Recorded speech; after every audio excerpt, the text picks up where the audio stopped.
Hello दोस्तों, मैं अंजू आप सभी का अपने YouTube चैनल अंजू अविद्या पर स्वागत करती हूँ, अभिनंदन करती हूँ।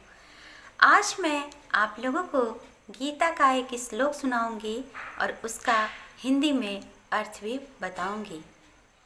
ये श्लोक सभी लोग जानते हैं, लेकिन इस पे अमल कोई नहीं करता है। सब जानते हैं, लेकिन अमल कोई नहीं करता है। तो आज मैं फिर से आप लोगों को याद दिलाना चाहती हूँ। बोलिए एक बार प्रेम से श्री कृष्ण भगवान की जय। वासांस जीर्णानि यथा विहाय नवानि गृहाति नरोपराणि तथा शरीराणि विहाय जीर्णा नन्यानि सन्याति नवानि देहि नन्यानि सन्याति नवानि देहि। इसका अर्थ है, जिस प्रकार मनुष्य पुराने वस्त्रों को त्याग कर नए वस्त्र धारण करता है, उसी प्रकार आत्मा पुराने तथा व्यर्थ के शरीरों को त्याग कर नवीन भौतिक शरीर धारण करती है। तात्पर्य यह है कि अणु आत्मा द्वारा शरीर का परिवर्तन एक स्वीकृत तथ्य है।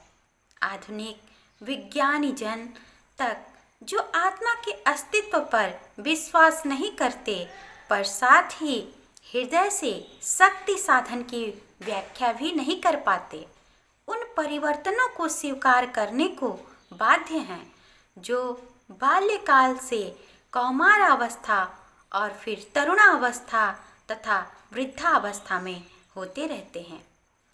वृद्धावस्था से यही परिवर्तन दूसरे शरीर में स्थानांतरित हो जाता है। इसकी व्याख्या एक पिछले श्लोक में हो चुकी है।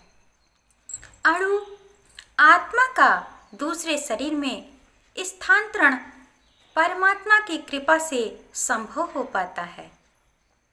परमात्मा अणु आत्मा की इच्छाओं की पूर्ति उसी तरह करते हैं जिस प्रकार एक मित्र दूसरे की इच्छा पूर्ति करता है। मुंडक तथा श्वेतासर उपनिषदों में आत्मा तथा परमात्मा की उपमा दो मित्र पक्षियों से दी गई है, जो एक ही वृक्ष पर बैठे हैं। इनमें से एक पक्षी वृक्ष के फल को खा रहा है और दूसरा पक्षी अपने मित्र को देख रहा है। जो देख रहा है वह कृष्ण है और जो फल खा रहा है वो आत्मा है। यद्यपि दोनों पक्षियों में समान गुण होते हैं, किंतु इनमें से एक भौतिक वृक्ष के फलों पर मोहित है और किंतु दूसरा अपने मित्र के कार्यकलापों का साक्षी मात्र है। कृष्ण साक्षी पक्षी हैं और अर्जुन फल का भोक्ता पक्षी है। यद्यपि दोनों मित्र हैं, फिर भी एक स्वामी और दूसरा सेवक है। अणु आत्मा द्वारा इस संबंध के विस्मृतियों से उसके एक वृक्ष से दूसरे पर जाने या एक शरीर से दूसरे में जाने का कारण है।